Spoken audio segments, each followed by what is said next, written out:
If you're thinking about getting into model railroading or you're already an addict, boy do we have a project for you. We are going to take a piece of my layout, strip it right down to nothing, and rebuild it.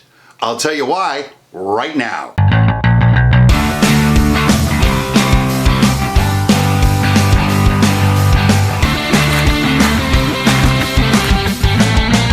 Hey, welcome to It's My Railroad, the how-to show for regular people. If you haven't already pushed that subscribe button, why don't you do it right now? We are going to have so many episodes coming up about building model railroading that I don't want you to miss a thing.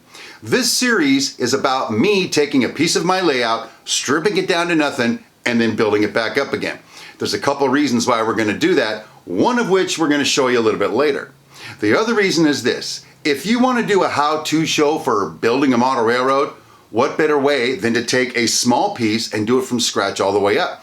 We get to learn all the same principles, we get to see how a regular guy does it, and come the end of the day, you can use those same principles on a bigger layout, a smaller layout, any scale, it doesn't matter. Here's what we're going to do in this episode. We're going to go in and visit the layout, we're going to start pulling little pieces of it off, and we're going to talk about the overall philosophy, the overall concept behind why we're making this upgrade to the layout. Part of that will be to talk specifically about how the operations will be affected and kind of how we do things now on the layout. Before we take a look at the layout, just a little bit of background. The layout is called the Brown-Smith Railroad. I like to call it the BSR. It's about 18 inches deep. It sits along 2 1/4 walls of my hobby room. And at the ends, it's 2 feet deep because I have loops at the ends to be able to run the trains continuously. It sits in a shelf configuration on brackets lagged right into the studs of the walls, so I don't have any legs, and it's pretty secure. We haven't really had any problems with it. It's an N-scale railroad, which is good news and bad news. The bad news is we do not get the detail that you HO and bigger guys get on their layout. The good news is we get more than the Z-scale guys do. So before we get in there and start looking at the railroad, I just wanted to give you an overview, kind of show you the layout as a whole. If you take a look at this picture right here, here you can see what we call switch junction. It got its name for 2 reasons. One, it was where the logs and the coal being pulled by the 2-truck shay would get handed off to something like a 060 consolidation, another steam locomotive that was better at running ground operations to take the stuff over to the port. We also call it switch junction because right underneath the layout is the light switch we use to turn the lights on and off in the hobby room. Pretty creative, huh? Anyway, in the foreground right here, we have a fruit distribution center. There's an orchard just back over here a little bit that fruit comes in and is brought into this distribution warehouse. Just behind that, you can see the depot. The depot was the original switch junction depot, and then the extension on it right now, that's like a modern upgrade to it. As the depot at Switch Junction became more popular, they needed more room to do more work. And as you look just slightly behind it back over here, this is where the grain gets loaded that comes in from the agricultural areas. The grain then goes from there and it goes off to the port. If we move this over just a little bit, you can see right here, this is the Switch Junction yard. This is where the coal and the logs come down the hill with the 2-truck shay and they land right here. Then the switcher comes in, takes those loads, and then moves them over to Switch Junction to where they get hooked up and they get sent over to the port. If we move that over just a little bit more, this is the coal mine, or rather this is the end of the coal mine. The coal mine itself is way back up in the mountains somewhere. It's only 18 inches deep, people. There's only so much I can do with a coal mine. And if we move that just a little bit more, this is my gorge right here. This piece right here. This is the very first scene I ever did for the layout in totality. I really like it a lot. I think it came out very well, especially for a rookie. And we're not gonna let anything happen to that piece of the layout. Matter of fact, from the gorge back, all that's gonna get protected in place. So if we move that just a little bit further, right here, this is the logging camp that we're going to be pulling out. Now you can see the sawmill that's right next to the logging camp. Sawmill's got some problems too. That's why the sawmill's getting pulled out. The sawmill then makes the lumber that gets shipped over to the port.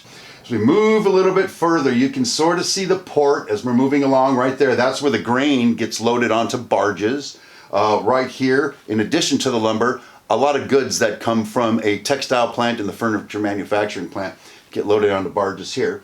And as we slide that over just a little bit more, this is the beginning of the refrigerated food complex. I haven't given it a name officially yet. But this side of it right here, this is where creamery products, dairy products that have been processed, get loaded onto barge and shipped upriver. And then just over here a little bit more, this is where the fruit from Switch Junction ends up going, and it gets loaded onto barges. And then if we sort of pull that back and we look back here in the back, this is the furniture manufacturing plant. It's just a flat that I built. I tried something different. I put some pictures of manufacturing floor inside of that. Still not sure if I'm happy with that or not. But anyway, it's a start. And then if we sort of move that around a little bit more like that, now what you can see is what we're calling Brownsville. That was Port Smith back there. This is Brownsville. Brownsville has in it a merchant row, which does nothing more than just have merchants in it. It's not rail served. Right here, this is my creamery, still in progress. This is where all the milk that comes from Switch Junction ends up before it turns into butter or cheese or whatever dairy product you want to eat, cottage cheese maybe, and goes off to Port Smith to get shipped upriver. And right here, this is the textile mill. I'm not too happy with it. It's just sort of sitting there for right now. I have plans to scratch build a textile mill that's going to be a little bit more kind of in vein with what I'm trying to do. So anyway, that's the sort of broad brush scopes of the layout. Hope you enjoyed that little tour. And now let's get into the real reason you guys are here, and that is tearing apart my railroad. All right, let's go into the hobby room. Hey, welcome to the hobby room, or as we like to call it, Studio H. I am standing here surrounded by the real star of our show, which is the Brown Smith Railroad. A quick word about operations as it pertains to what we're doing. Right now, we ship logs and pulpwood from the logging camp. They go down and around to a place called Switch Junction.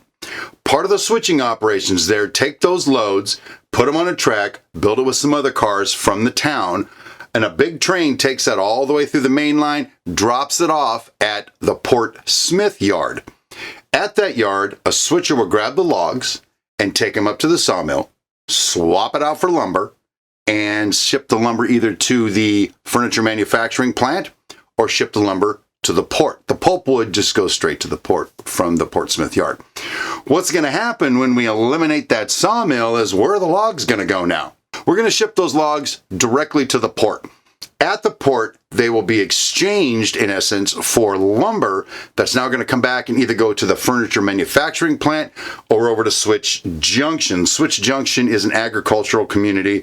They can use lumber for building barns and houses and whatever agricultural kind of people do. That's what they'll use that lumber for. A quick note about Port Smith. Port Smith acts like a team track would act. A team track is a track where pretty much anybody can bring their stuff to ship it out or receive their stuff and take it home, is what it boils down to.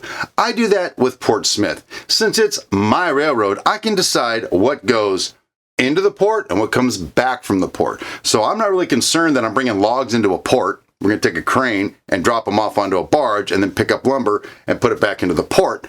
I'm not worried about it. It's my railroad and I can do it however I want to do it, but it also kind of makes a little bit of sense. It gives me a lot of flexibility to do kind of whatever I want to do down here at the port.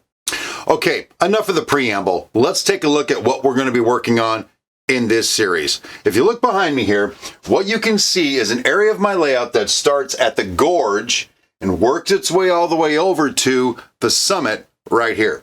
The summit is what comes up from Port Smith, and from the gorge we head off to Switch Junction. This is the first scene that I built for the BSR, and I'm really happy with the way it turned out. I've got two scratch-built bridges in here that are weathered. They operate flawlessly. They can use a couple little more details here and there, but other than that, I don't want anything to happen to this piece of the layout. The gorge's intention, in addition to looking really cool in my opinion, the intention of the gorge was to separate the layout into two pieces. One, at the time, was just the port side and Brownsville, and then the other side, Switch Junction. It also separates the logging camp from the coal mine that's on the other side of the gorge. So as we move forward with the remodel of this part of the layout, we really need to try to maintain the integrity of the layout from here back. We'll see how we're going to do that as we move forward. Moving this way, however, let's move right over here to the logging camp. This is my logging camp. This is basically the second scene that I built on the layout. And again, I'm pleased with the way it came out, and at the same time, I'm not. And here's why. This spar tree log loader right here took me 1 billion hours to create and to rig and do all the detailing on it and everything. There's a couple of problems with it though. First problem is when people walk into my layout, they go, "Why do you have a sailboat back there?" A sailboat. Because it's kind of square. Forget it. The second problem I have with the spar tree log loader, these cables right here, when I go to clean the track or to switch cars, all these cables right here kind of tend to get in the way, and I'm always snagging them. As you can see, I've actually broken them off of the steam donkey that's supposed to be hauling this stuff up right now. So we're going to replace that with a different kind of way of loading logs onto the cars. And I found that I'm not really doing as many logging operations as I probably should on the layout because it's such a pain in the backside to get anything done up here. So we're going to make a change there. Second problem with the logging camp is while I am 6'3" and I can see right down onto it, no problem. Let me lower myself down about 6 inches. Okay, now I'm like 5'9" and kind of hard to see any of the cars. Now let me get to my daughter's height. She's actually a fully grown woman and she's this tall. So as I'm looking at it, I can't see a freaking thing. The average person kind of sits right about here, right about this point of view. And so it makes it difficult with this berm in the way to see into the logging camp without some kind of a major step stool going on over here. So the problem is I built this berm that I was really excited about. And I thought, hey, looking at this thing from the back would be new and different. And people would think, wow, it's great. No, it's just a pain in the butt. So we are going to, in essence, destroy this logging camp. Now, I'm going to save a piece of it, and I'll show it to you. This is my tunnel access. And if I can show this to you real quick, I'm really happy with how this turned out. The tree, I got a little outhouse here with some bears. Whoever's in that outhouse is in big trouble right now. I've got a still over here. I don't know if you can see that or not. The joke about the still is when this final bridge was built that goes into the logging camp, it was built by guys after the still was introduced. So the bridge just kind of whacked out a little bit.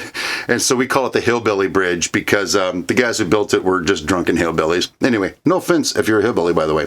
I'm going to keep this piece of the model and I don't know, make a diorama out of it or something. I just really like the way it looks with the rocks and the shrubs. And not only that, this is like the genesis of me working on a railroad. I really don't want to lose this. So we're going to keep this. As we look further into the logging camp, though, we see that these buildings, this warehouse right here, we're probably going to reuse that. I also have this bunkhouse slash eatery. This was Del Taco before there was a Del Taco. We're going to keep that. We might have to modify that a little bit. I also have these little cabins. Now I figure these cabins right here, this is for where the big cheeses, they got to live in these cabins. The regular guys, I don't know where they live. Bunkhouse, tents, I don't know. Maybe they froze to death. Who cares? I also have this little thing I built from scratch. Again, this is like the blacksmith shop slash tack room. I kind of like it. I built that completely. It's just all me that built this. I don't want to lose this, so we're going to use this somewhere again. As we move further on, I bought this bobtail caboose right here. Look at this little sucker. Isn't that cute? Problem is, a single truck doesn't run worth a darn on the layout. So what I did is, this is the office for the foreman of the logging camp. It just sits on the track, rust in, weeds growing around it. And that's where he hangs out, and that's what we do with that. Then further back here, you can see I've got horses and I've got logs. The logs currently come into the logging camp being pulled by horses. I think that's something we're going to continue with as we build the new logging camp. But I also need to incorporate my steam donkey. This took me 100 million hours to build. Really proud of it. Really like it. Got to figure a way to get it into the logging camp, and we'll do it because we're resourceful. And if you have any comments on how I can get this into that, let me know, because I don't know everything, okay? I'm just a regular guy. So that's the logging camp, and as you can see as we're going, I'm dismantling it. But now you can see I've got room for 3 logging cars and then the caboose office and 1 other car. Not a whole lot of room in my logging camp. It's always kind of bothered me. I didn't know it was going to be such a big deal, but it kind of is. So like a lot of things in this operation, this spar tree log loader is going to be really tough to get rid of. I got a jillion hours into it. Kind of proud of the way it looks, but it's got to go. So it's going to go. Right here, you can see I've got 1, 2, 3, 4 layers of 1-inch styrofoam. Now this is styrofoam insulation I bought at Lowe's. A lot of guys in videos are using that purple stuff, and for the life of me, I saw it on a job site once, but I can't find it locally. So I just went to Lowe's and I bought me some white styrofoam, and just whatever, it's styrofoam. The reason is this stuff's easy to cut, it's easy to hack into pieces. It kind of gets granularly, is that a word? It kind of gets granularly if you start breaking it apart. I've had some good success with making some rocks and mountains and stuff out of the styrofoam. I'll show that to you later. This deck that I have a bunch of hours in, every single little piece of that wood I slivered and glued on there. Sadly, it's got to go. And I glued it in. So what was I thinking? I don't know. It's got to go bye-bye. So what we're going to do up here is we're going to snip this turnout out of the operation and then basically clean this top of this like right off. Now we can't change this elevation because the track leading into the logging camp is kind of at a fixed elevation. To change that would mean changing the hillbilly bridge, which would mean change the incline I have going through the tunnel number 2. It's going to get ugly. People will die. It'll fall apart. It's nasty. We don't want to do it. All right. So what I'm going to do is I'm going to make it flat from that point. Then what we're going to be able to do is run the track up closer to the front so now people can see it. Then we'll put in our turnout and have 2 longer tracks that go back to here. And we're going to incorporate then in the buildings we had, because you need a warehouse, you need kind of a stock room, you need a place for the guys to hang out and all that. Plus, I'm going to put in a surprise building that I'm going to introduce to you in just a second. Now we can shift the focus over to the sawmill. A couple of things about the sawmill. I built the actual sawmill itself from a JV Models kit, and I'm really happy with the way it turned out. See all the ribbing in there and the structure and everything, the weathering. I really like this. We're going to try to reuse this in the logging camp. If you've got any ideas for what you think this building looks like to use in the logging camp, put it in the comments down there, because at this point, I haven't made up my mind yet.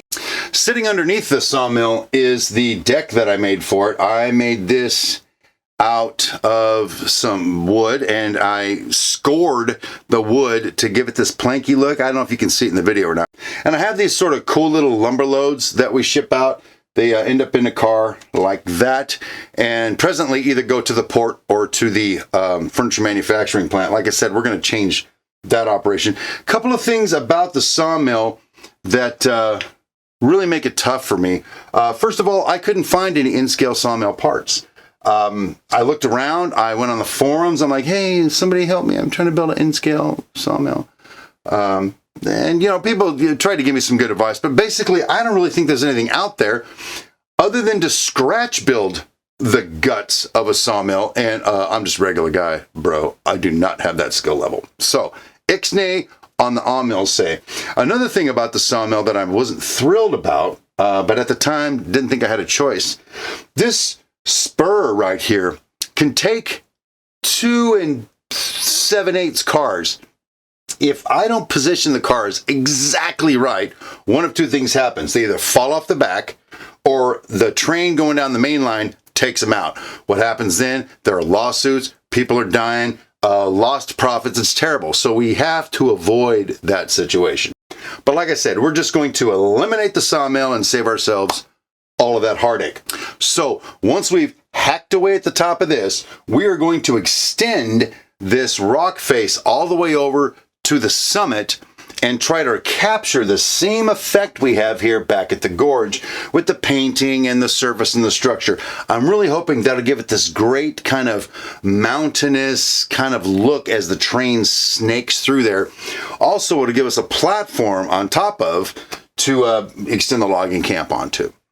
But I got to tell you, there's one thing about this process that really has me bugged right now. And that is I'm going to have to snip this section of track and pull it out and replace it. Now, I can't do it all in 5 minutes because this is a how-to show. I got to show you how at least I do it. But that is the main artery between Portsmouth and Switch Junction. I will not be able to do regular operations with that piece of track missing. So anyway, that's the long and the short of what's going on with the layout. Next episode, we are actually going to do the demo. We're going to remove all the trees.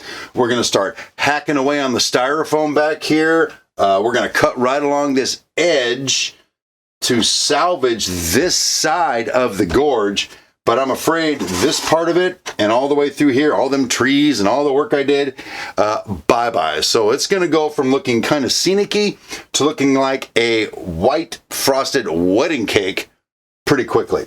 So we'll get more to that next week. Let's head back into the studio. Hey, thanks, Steve. Hey, we're back in the studio. Wasn't that a great episode? I know I enjoyed it.